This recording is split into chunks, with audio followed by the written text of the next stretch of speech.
Title: HE Double Pocky Sticks. Written by Anime Baby 00. No, Nakamura! How could you do this to me?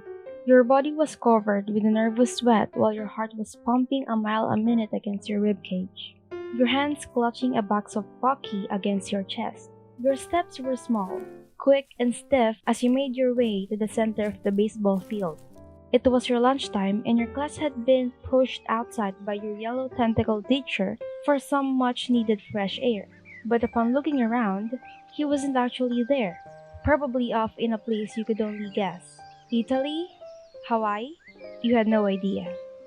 But how you wish you could fly away yourself at March 20 to escape this situation. A game of truth or dare with Kayano, Okuda, Rinka, Nakamura, Toka, and yourself. What could happen? The absolute worst. Most horrible, terrible, agonizing, and embarrassing thing. Of course, it was your own fault for picking there. And when Nakamura had to say nonetheless, and now you were paying for it. Your nerves were tingling with unease as you came closer to your destination. The sight of a certain redhead causing your breath to hitch in your throat. Karma Akabane, the class sadist, excellent assassin, and the boy you had a huge crush on. And you had been there to play the Pocky Game with him. Lucky you. The thing is, he wasn't alone, which made the situation 10 times worse. Two other members of your class were with him. You recognized one as Tomohito Sugino, and the other, his shock of blue hair immediately giving him away, as Nagisa Shiota. You were on good terms with both of them, Nagisa especially. You were both actually really good friends, and you never complained about his presence. Except for now. Especially when he just had to call out your name as he saw you approaching the three of them, hand shooting up in a wave. Oh, hi, Wayan-chan. You groaned quietly under your breath, hands shaking at what you were about to do. Still, you mustered up a greeting. Uh, hi, Nagisa. You cringed at how nervous that sounded, and it didn't go unnoticed. You squeaked, not expecting a finger to tilt your chin up so suddenly, only to find the person of interest right at your disposal.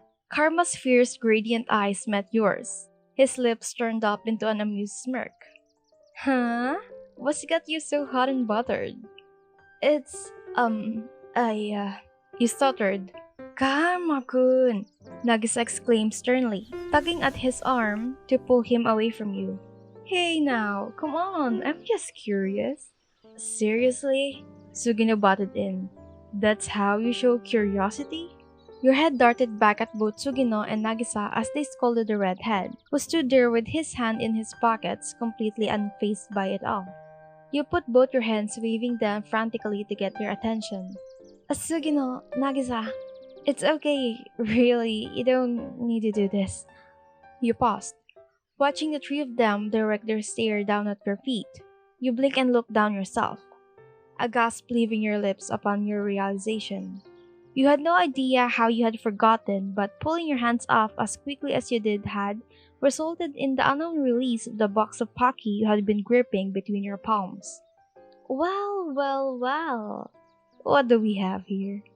Your eyes widened at Karma, who had bent down to pick up the box of Pocky, taking no hesitation in opening up both the box and foil containing the stick-like biscuits. He picked one from the package and stuck the frosted end in his mouth, then folded the flap of the box close and shoved it into his back pocket.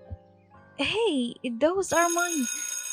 It was then as if timing had a mind of its own, as the sound of the bell signaling that lunch was over pierced your eardrums. Koro-sensei hated tardiness, so it was mandatory that you get back to class as soon as possible to save yourself the lecturing of the importance of being on time. But that, of course, meant that you couldn't fulfill Nakamura's dare. Oh well, nothing you could do about it now. You turned to make a beeline for the classroom. That is, until someone grabbed your wrist. Hey, Nagisa, Sugino. Karma spoke with a pocket stick held between his teeth. Go ahead without us. We'll be right behind you. You blinked. Karma? He questioned. Nagisa nodded with no evident concern for the situation. Alright, but you better hurry. I don't know if I can cover for you again. Last time barely worked. Karma waved a hand nonchalantly. Don't worry about us. Just go. You watch in nervous confusion as Sugino and Nagisa walk off. Your want to call out for them was strong, but the words were caught in your throat. So, these are yours then, hmm? You press your lips together as you hesitantly raise your head up higher to meet Karma's gaze. Yeah. Why? A gasp left your lips when he stepped closer to you, mere inches away from your face. Even with the Pocky in his mouth, he was still able to grin cheekily, devious intrigue shining in his half-lidded eyes. Well, aren't we gonna play? You were confused. Uh-huh. You know, the Pocky Game. Oh, uh, you were completely bewildered. How did he know? Come on, YN. We're assassins, he said matter-of-factly. Part of that is paying attention to details. I could see Nakamura smiling at you from a mile away. Besides, he leaned closer to you. Isn't it against the rule to bail out on a dare? You bit your lip, watching as Karma flicked the pocket stick up and down between his teeth. So badly you wanted to run away, but he was just too damn tempting. Screw it. You leaned your head forward, albeit hesitantly, and enveloped the other end of the Pocky in your mouth. Once you did that, you started taking small nibbles forward.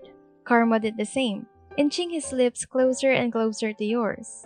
As he came closer, you could feel his breath exhaled from his nose against your skin, your hair fluttering in the light breeze around you both, tickling the skin of his cheek.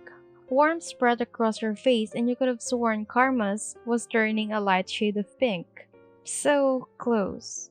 Just a few centimeters and... Where are Karma and YN? You jolted back, nearly losing your footing due to the booming loud voice, while Karma's head simply snapped in the direction of the sound. The remaining small remnants of the Pocky were broken in half on the ground. Great. Oops. Karma shrugged.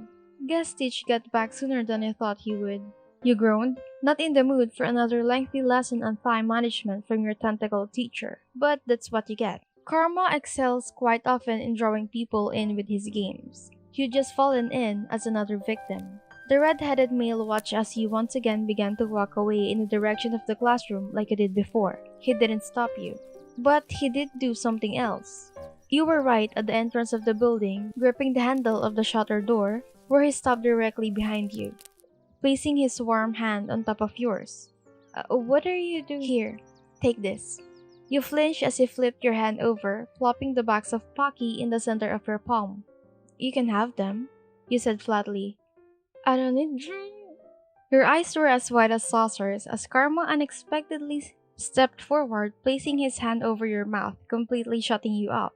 You were positive your face was as red as his hair, maybe even darker. Just keep them on you, he whispered lowly, gently removing his hand from your slightly parted lips. And meet me by the shed in the back after school. You swallowed thickly. Why? He opened the door to the hall and stepped inside, looking behind him at your form standing nervously a few feet away from him, and you saw another teasing smirk grace his lips. So we can finish what we've started.